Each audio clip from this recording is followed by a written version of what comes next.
రథసప్తమి రోజున మర్చిపోకుండా కుంకుమతో ఇలా చేస్తే చాలండి. మీ సుడి తిరుగుతుంది, మీరు పట్టిందల్లా బంగారం అవుతుంది, అనారోగ్య సమస్యలు తొలగిపోయి ఆరోగ్య ప్రాప్తి కలుగుతుంది, ఐశ్వర్యం కూడా మీకు సిద్ధిస్తుందని చెప్పొచ్చు. కాబట్టి మర్చిపోకుండా కుంకుమతో ఇలా చెయ్యండి. కుంకుమ ఏంటంటే గనక చెప్పాలంటే పరమ పవిత్రమైనది, చాలా శక్తివంతమైనది కదా.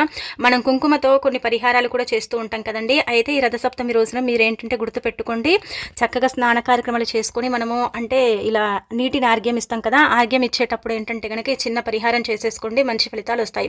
కుంకుమ ఏంటంటే గనక ఎరుపు కదండి, ఎరుపు అదృష్టానికి చిహ్నంగా భావిస్తామన్నమాట. అందుకే ఎరుపు రంగు ఎప్పుడు కూడా ఏంటంటే మనకు మంచి ఫలితాలను తెచ్చిపెడుతుంది, శుభ ఫలితాలను తెచ్చిపెడుతుంది, అశుభ ఫలితాలను దూరం చేస్తుంది. ఈ కుంకుమ కలిపిన నీళ్ళని ఏంటంటే గనక సూర్య భగవానుడికి ఆర్గ్యం ఇస్తే మనకు చాలా మంచిదండి. నిజం చెప్పాలంటే గనక చాలా అద్భుతమైన ఫలితాలు ఉంటాయి. కాబట్టి మీరేంటంటే ఈ రథసప్తమి రోజు మీరు సూర్యుడు అంటే ఉదయించక ముందుకే నిద్ర లేవండి. సూర్యుడు ఉదయించ ముందుకి నిద్ర లేచేసి శుచిగా స్నాన కార్యక్రమాలు చేసుకోండి. ఎర్రటి వస్త్రాలు ధరించండి. ఎరుపు ధరిస్తే సంవత్సరం అంతా కూడా సూర్య భగవానుడి యొక్క అనుగ్రహం కలుగుతుంది. ఆ తర్వాత నీళ్ళను ఆర్గ్యం ఇస్తాం కదా. ఆర్గ్యం ఇచ్చేటప్పుడు ఏంటంటే ఒక చెంబుడి నిండా నీళ్లు తీసుకుంటారు కదా, అందులో అరస్పూనంత కుంకుమని పోసేయండి.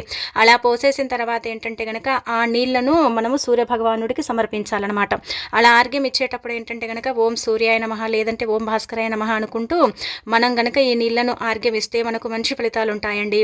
ఎందుకంటే ఈ కుంకుమ కలిపిన నీళ్లను మన సూర్య భగవానుడికి ఆర్గ్యం ఇవ్వటం వల్ల అనేక రకాల సమస్యల నుంచి మనం బయటపడతాము.